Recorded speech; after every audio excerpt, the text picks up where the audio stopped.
Deklarasi ini digelar di Tangerang Selatan, Banten. Relawan poros Prabowo Puan dibentuk pada 3 November lalu, beranggotakan tokoh masyarakat dan sejumlah pemuda. Mereka mendeklarasikan diri untuk mendukung Prabowo dan Puan Maharani maju sebagai calon presiden dan calon wakil presiden pada ajang Pilpres 2024 mendatang. Tujuan terbentuknya poros Prabowo Puan adalah meminta kepada partai politik, terutama Partai Gerindra, terutama Partai PDIP, dan juga partai-partai lain, agar mendukung pasangan calon presiden 2024-2029, yaitu Prabowo Subianto dan Ibu Puan Maharani. Oleh karena itu dibutuhkan seorang pemimpin yang kuat, pemimpin yang mampu menyelesaikan persoalan ekonomi. PDI Perjuangan menilai belum saatnya mendukung untuk Pilpres mendatang. Sekjen PDI Perjuangan Hasto Kristianto mengatakan, kontestasi pemilu masih terlalu awal di tengah situasi pandemi. Karena itulah skala prioritas membantu rakyat ini jauh lebih penting. Jangan bawa kontestasi presiden dan wakil presiden pada pemilu yang akan datang terlalu awal dan rakyat lebih membutuhkan bantuan kita daripada sekedar deklarasi. Meski pemilu masih lebih dari 2 tahun lagi, relawan menilai mencari sosok yang tepat bisa dari sekarang. Mereka memilih mendukung Prabowo Subianto dan Puan Maharani. Tim Liputan Kompas TV.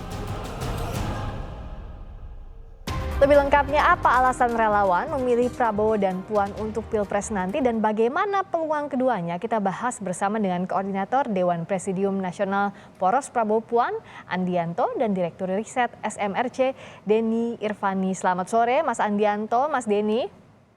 Selamat sore Mbak Priska. Sore, saya ke Mas Andianto dulu. Tadi kalau kata Mas Hasto, Sekjen PDIP masih terlalu awal, terlalu dini untuk sekarang. Kalau dari pihak koordinator relawan ini merasa terlalu dini atau tidak? Saya pikir begini Mbak ya, untuk relawan bukan poros Prabowo Puan yang pertama mendeklarasikan presiden dan calon wakil presiden. Kita bergerak itu justru sebelumnya sudah ada relawan-relawan lain yang sudah bergerak. Kita terakhir lah bergeraknya. Dan memang untuk memenangkan pasangan presiden dan wakil presiden itu kan butuh waktu. Dan kami juga harus membentuk jaringan di semua daerah, baik itu provinsi ataupun kabupaten, ataupun seluruh Indonesia. Membentuk jaringan di seluruh Indonesia itu kan butuh waktu. 1 tahun saya pikir cukuplah nanti kami untuk membentuk di jaringan provinsi dan seluruh Indonesia. Jadi proses politik ini nggak bisa langsung mendukung terus habis itu nggak ngapa-ngapain begitu. Saya pikir memang ya. Oke, Mas Andianto, ia membangun jaringan. Tapi kalau misalnya mesin partainya tidak bergerak, apa nggak capek relawan bergerak sendirian? Sementara baik itu PDIP maupun Gerindra belum terang-terangan membentuk poros ini. Ya kalau dalam konteks PDIP dan dalam konteks Gerindra, saya pikir Gerindra saat ini sedang berjuang untuk menjadikan Prabowo Subianto sebagai Ketua Umum Gerindra untuk maju sebagai Presiden Republik Indonesia ya. Gerindra saya pikir cukup bekerja keras untuk itu. PDIP pun demikian. Nggak mungkin PDIP ketika sudah menetapkan pasangan calon itu diam. Mereka pasti bergerak. Dan bahkan kami meminta juga kepada PDIP dan Gerindra bersatu mendukung Prabowo Puan Maharani dan juga merangkul partai-partai lain. Bila perlu membentuk sekber di seluruh provinsi, di seluruh kabupaten seluruh Indonesia untuk melakukan pemenangan terhadap pasangan Prabowo Puan Maharani. Begitu Mbak. Oke, posisi ini seperti apa sebelum saya tanya ke Mas Denny ya? Karena posisi ini penting, yang jadi capres-cawapresnya siapa kalau dari versi relawan ini? Kami sudah tegas ya mengatakan bahwasanya meminta kepada Bapak Prabowo Subianto sebagai Presiden Republik Indonesia, calon Presiden Republik Indonesia, dan Ibu Puan Maharani sebagai calon Wakil Presiden Republik Indonesia. Mereka berpasangan. Prabowo Subianto, Puan Maharani, calon Presiden dan calon Wakil Presiden RI 2024-2029. Kita tanyakan kansnya ke Mas Denny. Gimana Mas Denny? Ya, walaupun pemilu atau pemilihan presiden masih 2,5 tahun lagi, kita melihat memang ada berbagai gejala di masyarakat kita. Beberapa kelompok masyarakat mendeklarasikan calon presiden atau calon wakil presiden. Dan saya kira itu sesuatu yang positif bagi publik. Setidaknya publik bisa mengetahui sejak awal dari sekarang siapa saja yang kemungkinan akan maju dalam pemilihan presiden mendatang. Sehingga publik punya kesempatan lebih banyak untuk mengevaluasi tokoh-tokoh atau calon-calon yang akan dipilihnya nanti. Namun demikian, saya kira perilaku pemilih kita itu perlu dideteksi secara berkala begitu, sehingga kita bisa memiliki informasi tentang kecenderungan sikap dan perilaku pemilih kita. Dan itu yang dilakukan oleh SMRC sejak beberapa waktu terakhir. Pasca 2019 kami sudah melakukan beberapa kali survei tatap muka pada pemilih untuk mengetahui kecenderungan pilihan pemilih terhadap partai maupun calon-calon presiden. Dan dalam survei terakhir pada September 2021 yang lalu, kami menemukan bahwa nama-nama yang berada di posisi teratas itu diisi oleh Pak Prabowo, kemudian Pak Ganjar, lalu Pak Anies Baswedan. Sehingga saya kira sementara ini kalau pemilunya atau pemilihan presiden diadakan saat ini, tiga tokoh itu yang punya kans paling besar untuk menang dalam pemilihan presiden. Nah, kalau untuk berpasangan dengan Mbak Puan ini melihatnya bagaimana, Mas Denny? Kalau dipasangkan antara Pak Prabowo dan Mbak Puan ya? Ya, kebetulan SMRC melakukan sebuah studi eksperimen tentang kemungkinan PDI Perjuangan mencalonkan Prabowo dan Puan ya dalam pemilihan presiden. Namun saat ini kan belum definitif, artinya selain Prabowo Puan kita juga belum tahu siapa calon lain yang akan bersaing melawan Prabowo Puan, katakanlah begitu. Nah,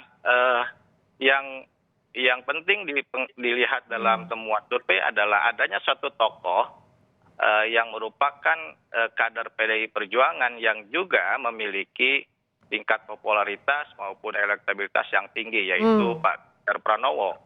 Dan ini dari berbagai penelitian lembaga survei tokoh ini, Pak Ganjar, itu selalu berada di urutan papan atas. Nah, karena itu saya kira PDIP dalam posisi yang dilematis.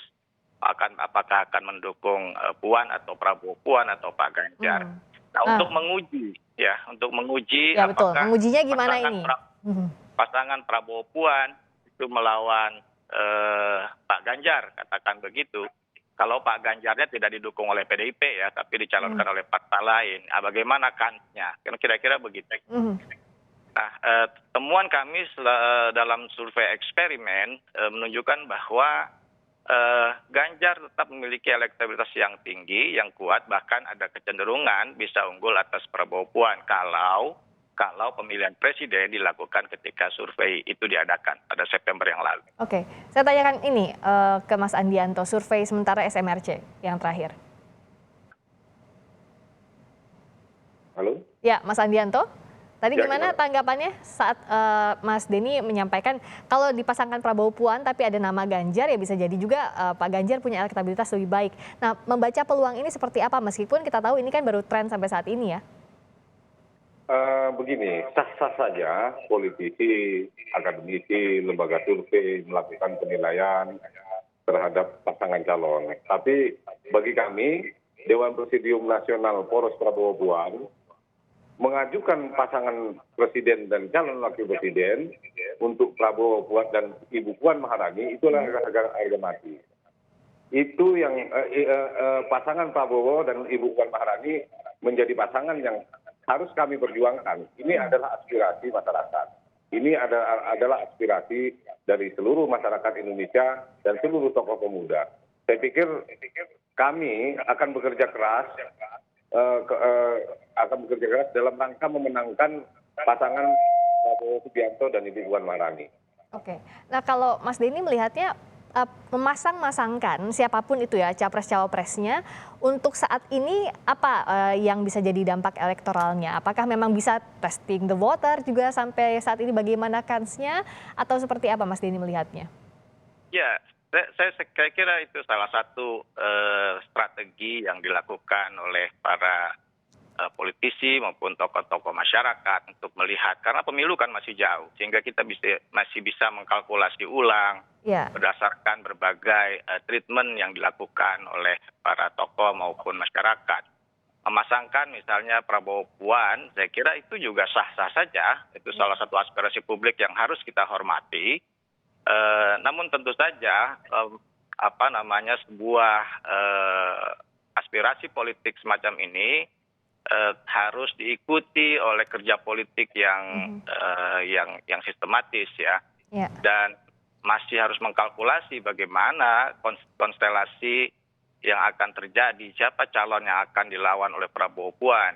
Kalau yang dilawan oleh Prabowo Puan adalah Ganjar atau Anies, saya kira Prabowo Puan itu masih harus kerja sangat keras ya.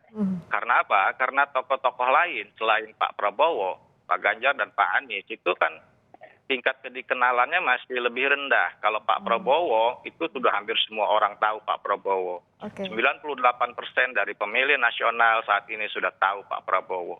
Tapi yang tahu Ganjar baru 67%, sementara elektabilitasnya sudah hampir sama. Oke. Apa yang terjadi kalau Ganjar semakin populer dan kemudian diikuti oleh kenaikan elektabilitas, maka Pak Prabowo saya kira akan mendapat lawan yang sangat kuat apabila Ganjar itu nanti dicalonkan katakanlah oleh partai lain. Kalau Oke. PDIP misalnya berkoalisi dengan Gerindra ya. Sekarang kan setiap calon punya strateginya masing-masing untuk melihat bagaimana kan sampai nanti 2024. Tapi kalau dari relawan Prabowo Puan ini sudahkah disampaikan ke PDIP dan Gerindra soal sikap dan deklarasi yang sudah dilakukan, Mas Andianto? Secara langsung kami belum bertemu kepada pimpinan PDIP ataupun pimpinan Gerindra.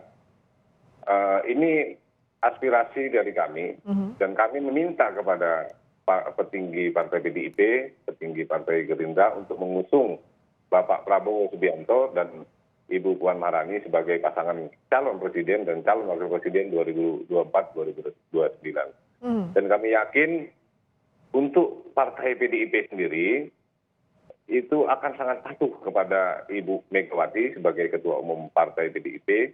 Siapapun yang ditentukan oleh Ibu Megawati menjadi calon presiden atau calon wakil presiden, seluruh kader partai pasti akan menaatinya, pasti akan sama-sama memperjuangkannya.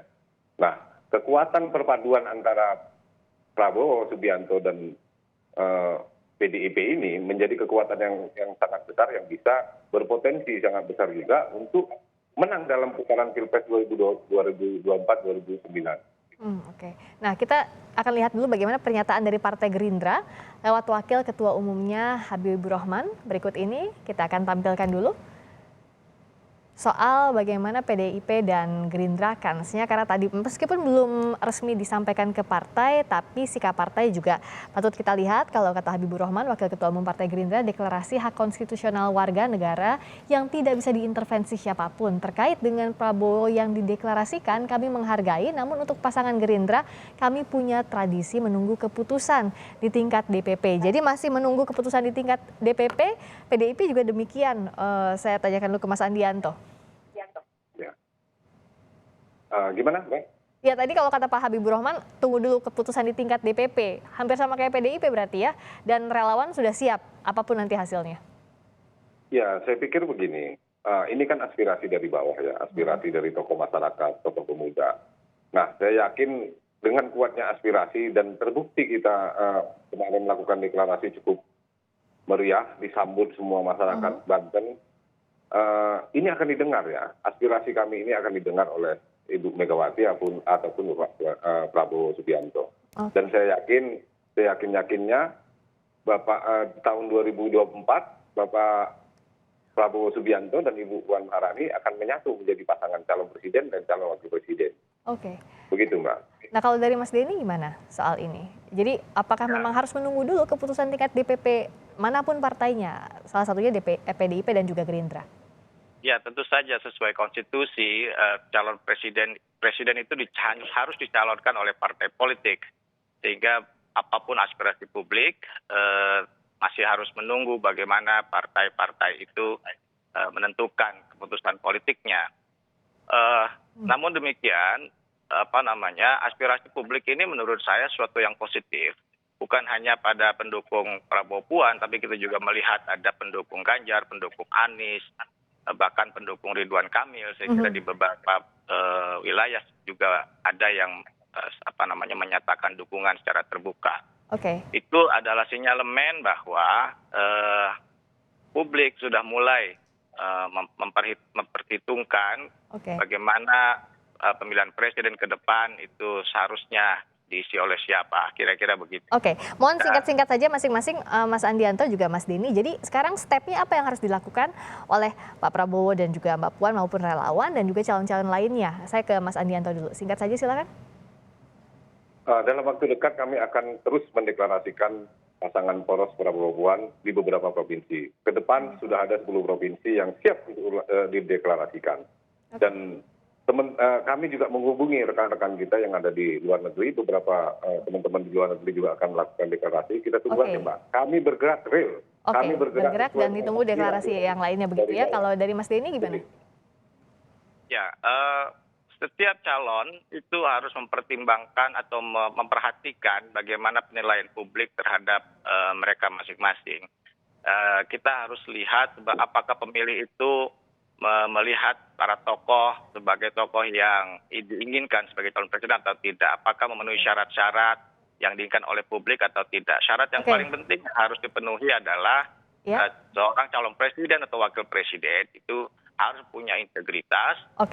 Yang kedua harus memiliki kepekaan, dekatan, perasaan dengan rakyat. Saya kira itu yang harus dipenuhi. Kita tunggu strategi berikutnya dari masing-masing capres cawapres. Terima kasih Mas Denny Irvani, terima kasih juga Mas Andianto telah bergabung di Kompas Petang. Selamat sore.